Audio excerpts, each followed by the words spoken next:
Viidiyoo kana wal faana gadhiisanii ani amma dhiyeenya kanan argee hojii xumureedhe. Ani duraan isa tokko irratti hojjedhee iyyuu ture.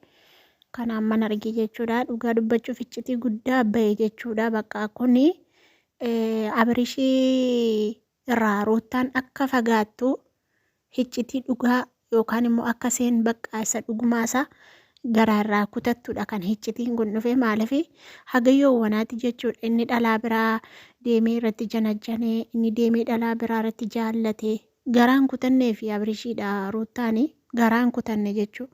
Utuu garaa kutatteetti ta'ee kaleessa sana dheengadda mala kana uumanii mucayyoos furdoo sanaa wajjin mala kana uumanii ulfa jedhanii mana qorichaa dhaqanii maraman turanii jechuudha. Kun hundaa jaalala Abirishiidhaaf qabdu ibsuudha.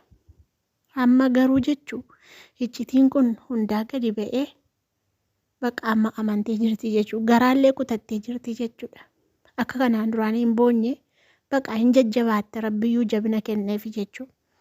Dhugaa bagmayyuu immoo jechuudha. Rabbiin waan isee jaallatuuf jechatu bakka kana waan dhugaa jechuudha. Waan jireenya si amansiisu dafee itti himee jechuudha. Dhugaa Rabbiin akka kootti hedduu tokkoon gammade maaliif isheen ammallee jechuudha.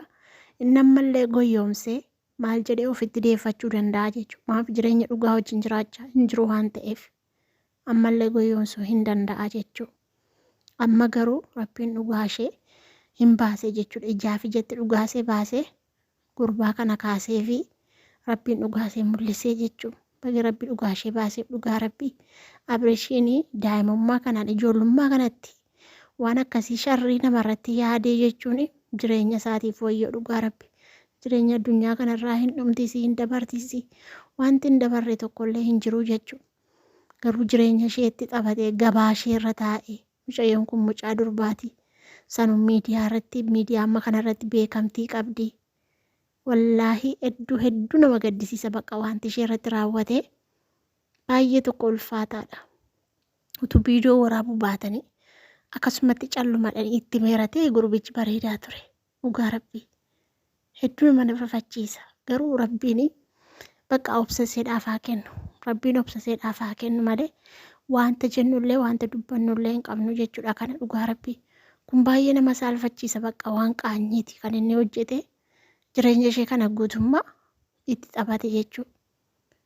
Dhugaa Rabbi wanta nama tokko darbinee namarratti jibbinu kun nama jaallannuun ba'ee jechuudha.